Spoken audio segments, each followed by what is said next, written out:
ever taken the moment to just collect your thoughts, your inner emotions in the middle of the hardest times?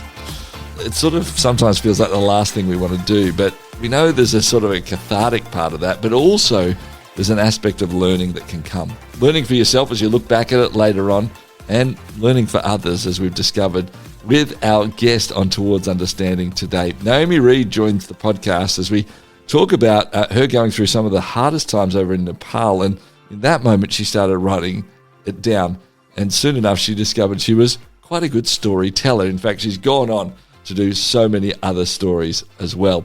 We're going to hear that story and just a touch of all the other stories she's been involved in too on Towards Understanding. Just before we get to that conversation, do like, rate, review, share this show. Helps us to get it out to more and more people. All right, let's have a chat to Naomi Reed.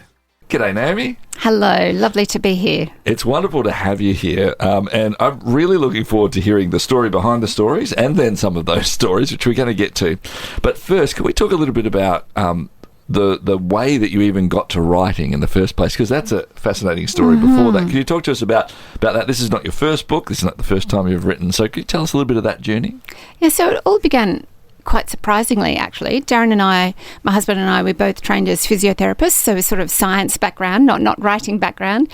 And in our early 20s, when we were newly married, really just convicted by the love of God to us, and what does it mean to respond and love the peoples of the world. And, you know, in a sort of 20-year-old, quite naive, excitable way, really with that sense of wanting to serve God wherever he had us, and at the same time finding about the needs in Nepal. Back then it was the early 90s, and there were 2 Nepali bachelor-level physios for the whole country of 24 million people. In Australia, guess how many physios we have? Well, I would not have a clue, but a lot more. 35,000. Wow. So in Australia, in Nepal, there were 2, and one of them was out of the country. So it was an incredible need back in the 90s. There was no training program either. So we went and served there. It was also a time when Nepal was one of the 10 poorest countries in the world. It was a Hindu kingdom. More than 90% followed the Hindu religion. There was a tiny amount of Christians. They were being persecuted. There were Christians in jail. It was an incredible time to be there, incredible need, overwhelming at times, but such a privilege. And so we lived there for 6 years all up, serving as physios. The first 3 years I was working in a leprosy hospital, so that was another amazing privilege to sit with the people who had never been loved and who had been outcast, who had been living in caves, eating berries for years. So it was profound time for me, I think, understanding again the goodness of God and how that outworks in different countries, in different languages, what happens when the most condemned people in that society come to know the love of Jesus. So it shaped me. All those years in our 20s shaped me. And then we did another 3-year term with all our 3 sons. So we went back to Nepal and did another term in 2003. And by then Nepal was in civil war. So there was bombs and gunfire, there was strikes, curfews. Everything was hard. And we were living in this little town up in the Himalayas, and it was amazing to be there again for another 3 years. Darren was by then training Nepali physios. But I was mostly homeschooling the boys, who were kind of, how old were they? Like 4, 6, 10 or something like that. And, we didn't have any internet. We didn't have hardly electricity. We didn't have museums, shops, swimming pools. We lived on this little ridge, and we'd walk up to the top of our hill and down again. But it was an amazing time too. We're so thankful for it. For that time together, for that time in Nepal, and again learning so many lessons of God's goodness. But it was also hard for me, feeling a little bit stuck during those years, homeschooling the boys in the morning, monsoonal rain in the afternoon. It would rain often every day for 120 days in a row.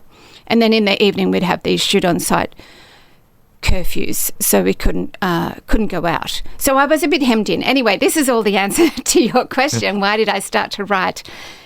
With a physio background, I started to write out of desperation, really, just sitting there longing to, I guess, connect with God, longing to connect with someone, and praying, thinking through seasons of life. What does God do when it's very, very hard, when it rains, when there's war, when your best friend, local friend, is dying of a brain tumour? Those were the things for me that were hard. And for all of us. We're sitting with hard things. We don't necessarily share them, but there's hard things for all of us. And we often question, what is God doing? So there I was questioning this season, this rain, this struggle, this war. I was reading Ecclesiastes, and there's that wonderful chapter about there's a time for this and a time for that. But in verse 14 of that chapter, it says, I know that everything God does will endure forever. Nothing can be taken from it. Nothing can be added to it. God does it so that we will revere him. And whatever season we're in, however much it's raining, even in war, what God wants is that we respond to him. We revere him. And that was a time, years of really just learning that at a deeper level. What does it mean to revere God in this struggle?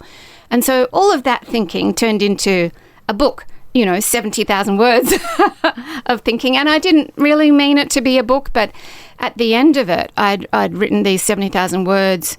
I called it my seventh monsoon because that's when I wrote it, during that 120 days of rain during our seventh monsoon.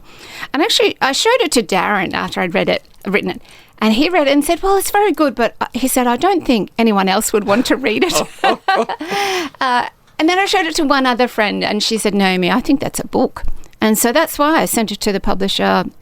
It was, surprisingly published and then read widely. And then a UK-based publisher took it over, and it's been 20 years now. They're doing another reprint. Wow. And just, incredible, like something like 30,000 copies. Just nothing I would have imagined. Yeah. But because of that, and seeing the power of sharing our own stories, and not just in a navel-gazing way, but in a looking to God and seeing, how has he changed my life? How has he enabled it? How has he worked around me in these incredible, surprising ways to bring glory to himself, to bring people to know him?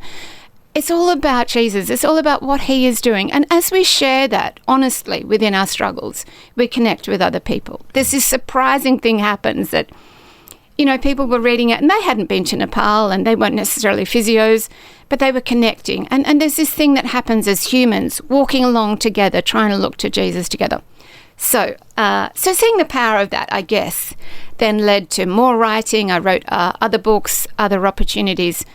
But then 6 years ago, that's when this role started with the Bible Society. And they said, can you go around and collect hundreds of stories of people coming to faith in Jesus? And particularly, I guess, as a Bible Society, they wanted to know, well, how is reading the Bible, part of that process that God uses to bring people to himself. So when I collected these 300 stories, it was also about, along the way, tell me about a Bible verse that's impacted you. And that's been interesting as well. Yeah, love that. So here you were, there was, these hundreds of stories that you did collect. And then I know that, as you mentioned in the book too, that there's sort of this perfect time that actually, it was during COVID where there were these shorter sort of captures and you got to talk to heaps more people, and we all valued connection in incredible ways during that time as well, but then you had to get it down to a book size as well. I'm imagining that would be quite hard to take all these stories that you've heard from, you've listened to them and said, I've got to only choose a fifth of them or whatever else it might have been. I'm guessing that was hard. It was really hard, yes. So I did the 300 stories mainly during COVID and loved being on the phone. It wasn't what I imagined, but that's how it worked out because of COVID, on the phone to people, getting these 300 stories. And then when I got to 300, I said, I actually gave myself some time. I'm going to stop. I'm going to read them all again. Because when you're collecting them, I was very much in the zone, I guess, with each person, thinking about their story, thanking God for the way he'd worked, but not necessarily reading them all as one go. So it was great to go back and read 300. It took me a week to read all 300 again. And by the end of reading them all again, I felt like I was a different person. I was just amazed, again, by the way God works, but also seeing the variety in the way that God works, but also seeing the some patterns that I hadn't actually noticed when I was writing all the 300. So after seeing those patterns, I began to see the shape of a book. And it's one thing to just collect lots of stories, but if you just mush them all together, it doesn't really turn into a book. When someone wants to read a book, they want a beginning and an end. They want a shape to it. They want to know where they're heading, and they want you to take them somewhere. So it was reading the 300 that I saw the shape. I said, oh, wow, this is what I can see. And so I chose the stories to reflect that shape. Yeah, it's great. And now I'm assuming that you're referring to the shape as in each sort of chapter has its own idea. So that's good. I'm glad that I'm on the same page here, at least on that way, because I thought it was fantastic the way that you did, put them into that shape. And some of them around, lives that are unraveling, and that's the moment where Jesus comes in, or there's trusted friends around from where it might be, or, the Bible's actually really speaking into those sorts of places. So that's quite fascinating that you saw that they sort of fit into those ones. As you got and sort of started seeing those patterns, were there some of those that were more prominent than others, or are they all about the same? You almost could divide up the 300 into lots of 10, as it were. Yeah, you could. I mean, there's so many different ways and themes you can pick out. But I think, so when I collected the 300, I actually tried to make sure there was a good balance of males and females, for example, and ages when I was interviewing them, but also ages when they had come to know the Lord Jesus. And so there was a lovely spread. For example, when I looked back and saw the percentages of when people had come to know Jesus, there was 18% said that in childhood, or that they'd always known the Lord Jesus. 30% said that was in their teens.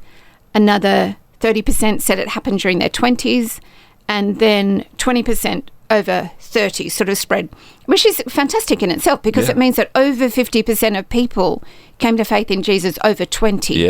And that's great, because we often are told that the teen years are important, and that's true, absolutely.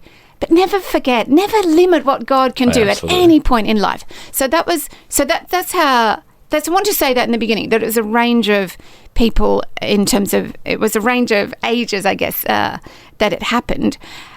But the next thing that I saw, yes, as you said, that there was a degree of, they described some sense of unraveling in their lives, things going very poorly, things in the time period leading up to their openness to the Lord Jesus. And I hadn't noticed that so much as I was interviewing. And so it was things like they talked about, mum dying in their 20s, or a serious car accident, or homelessness, or even deep questions about why on earth are we here. It was a lot of different things. And of course, in some ways it makes sense, doesn't it? It's the gospel. The gospel says we are all in need. We are all not right with God. We can't fix ourselves out of relationship with Jesus, and we are not worthy, and we have that sense in a whole variety of ways. And of course, God has drawn us back to himself through the death and resurrection of Jesus. But what was interesting was the variety of unraveling. So 87% of the people who became Christians as adults said that there was some level of unraveling that led them to openness. For example, I'll just tell you a story. So Russ, for example, he grew up as an atheist. Both parents were atheists. His dad was the leader of the Communist Party, I think, and he, as a child and teenager, it was all about scientific, understanding and explanation of everything. Everything was about logic, and that continued through his 30s. By the time he was 40, he was married with 3 kids. They were running a business. Everything was fine, and then at 40, out of the blue, diagnosed with bowel cancer. And it was not, he had no symptoms, it was just picked up in random testing. And so within 10 days of the diagnosis, he was on the operating table having surgery. So very, very sudden. And afterwards, they got it, and he survived. And he told me he was sitting just in the shopping centre in Springwood, which is in the Blue Mountains. He was sitting on a park bench, and he was feeling this shock of it all, and realising that if they hadn't picked it up in this random detection, it would have been too late. He wouldn't be alive. So there's this sense of he's alive. And he said to me, I just wanted to give thanks And I somehow even wanted to thank God. And I wanted to thank God who I didn't believe in. You know, he's sitting with, I don't believe it. There is nothing. I'm an atheist. And yet I have this deep thankfulness. Have you heard that quote by G.K. Chesterton? He says something like, the worst moment for an atheist is when they have a profound sense of gratitude and have no one to thank.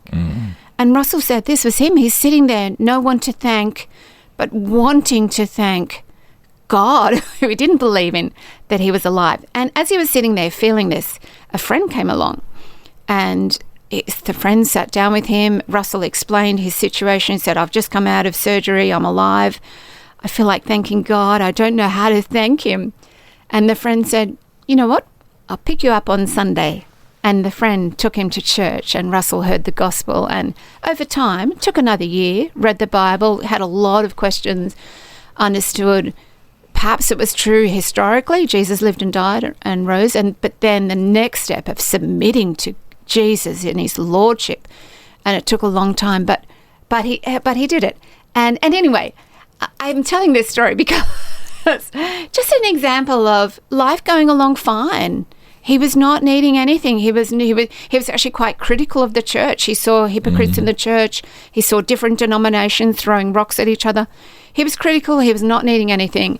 And then unraveling cancer diagnosis and miracle almost to him, and then needing someone to thank. So that's an example, but that's probably an extreme example. There were lots of little examples of that, of where people were unraveling, and that was part of their journey of acknowledging Jesus. And I think it has relevance, of course, for all of us who have friends and loved ones that we'd long to know Jesus, and we've been praying for them for forever, decades even. I think it helps us to realize that actually God works in different times, and sometimes it is in unraveling, and it's our place to always to be there always, but there is something during unraveling that makes them more open. Yeah. My guest is Naomi Reed. She's written the book Every Moment, Everywhere, Australian Faith Stories to Fill Up Your Soul. We're going to hear a few more of those stories on the way next here on Towards Understanding. Share your brand, your event, your message across 90 Christian radio stations and major cities in Australia and New Zealand by sponsoring Towards Understanding, hosted by Clayton Bielan. More than 210,000 people tune into Towards Understanding each week, and with just one sponsorship, you'll reach this immense engaged audience. Find out more about this exciting and unique opportunity now on the sponsorship page at positivemedia.com.au. Just wanted to start before we hear a few more of those stories, actually, in this section. How do you go about actually going and collecting 300? Are you just ringing up random people on the phone? Like, how does it actually go about? Yeah, that's right. I think when I started, I wasn't thinking 300. Yeah, right. Gotcha. Okay. I was thinking the first 5 and 10 and 20. And of course, we all have circles, don't we? And we all have people close to us, our friends or family or people in our Bible study group or in our local church. And we've heard their stories before. So we think, wow, well, I'll start with those. And that's what I did. I started where I was with the people near me. And then that gradually moved further out. And because we'd had years in Nepal on the mission field and then speaking at various churches around Australia since then, I'd actually heard quite a lot of stories in the previous years as part of our sharing at different churches. So I had quite a lot of contacts. So then I sort of did the next step of, writing down every person I'd ever met who had a good story that I remembered. And then after that, there was lots of times when I was feeling like I was running out. And it's a wonderful thing to be running out, because for me, it makes me more dependent and prayerful. Oh, God, who do you want me to speak to next? I've got a deadline and I don't know. It's the pandemic. I can't go anywhere. And so that was actually a lovely process. I tend to be someone who prefers to, stay in control. And so it was lovely for me actually to go, Lord, I haven't got anyone to talk to and I have a deadline on Friday, and just seeing who he brought along and how. So that was lovely as well, seeing God bring the people who could share their stories and who wanted to. That's the other thing. Lots of people have good stories. They might not want to make it public.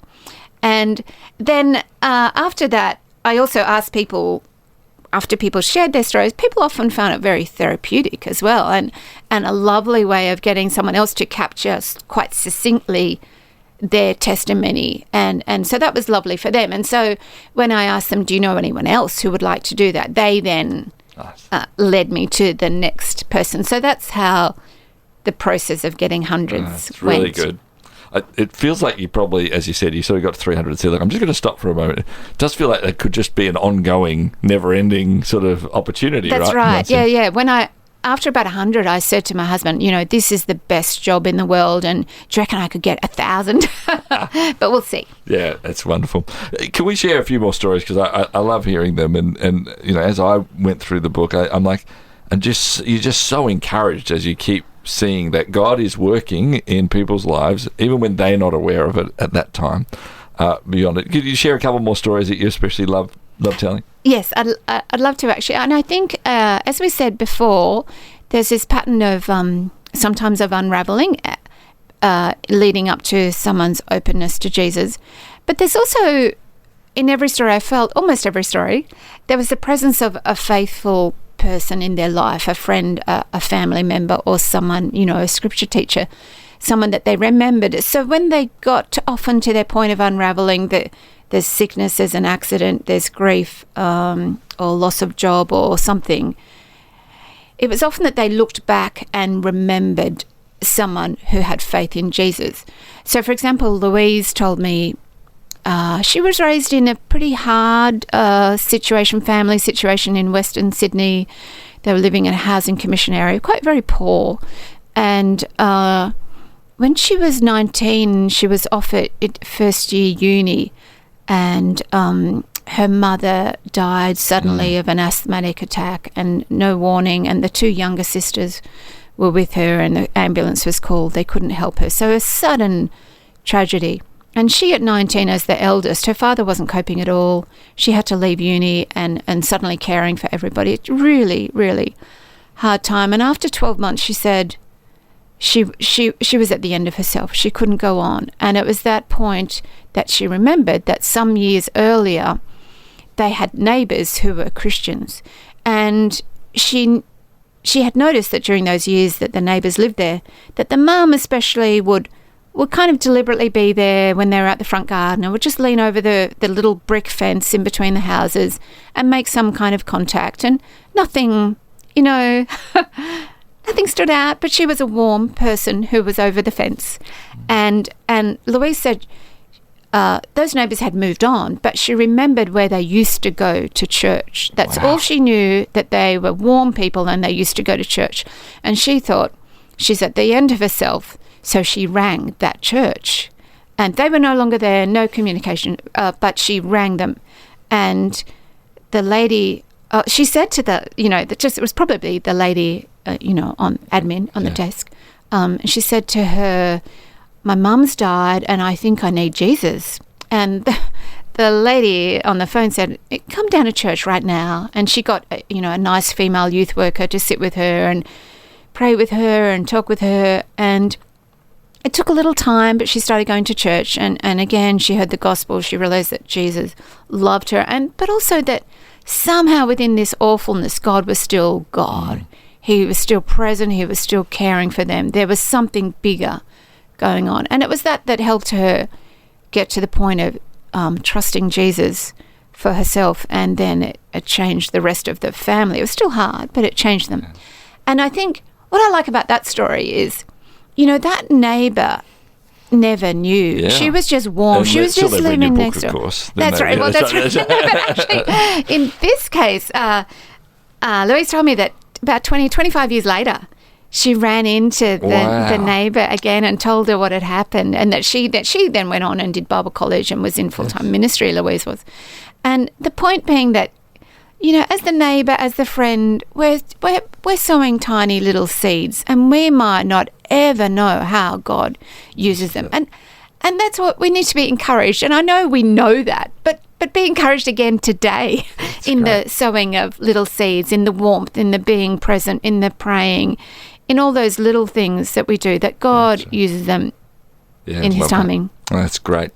We've got time for one more story. Do you have another one that you'd love sharing? I think, again, it's the reminder that as the friend or as the neighbour, it doesn't have to be anything really even overt that God uses. It doesn't have to be a great big explanation of the gospel, although, great, Yes. great to do. But you don't have to be Billy Graham. No, you don't have to be Billy Graham. Right. You don't have to be some fantastic evangelist or gifted in apologetics even. So, for example, Angela told me in her 20s she was really struggling with mental health issues. She was then married to Warren. They were expecting their first child. She'd been in and out of hospital with issues to do with depression, anxiety. She was really struggling.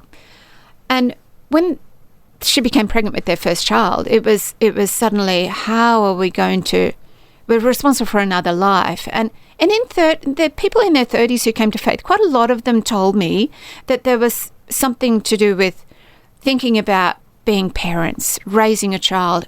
What values are we going to give them? What morals do we live by and why? So it was a lot of that happening in people in their 30s compared to people in their 20s who came to faith. It was often bigger questions. But anyway, in their 30s, she was struggling and wanting to know how to raise this child.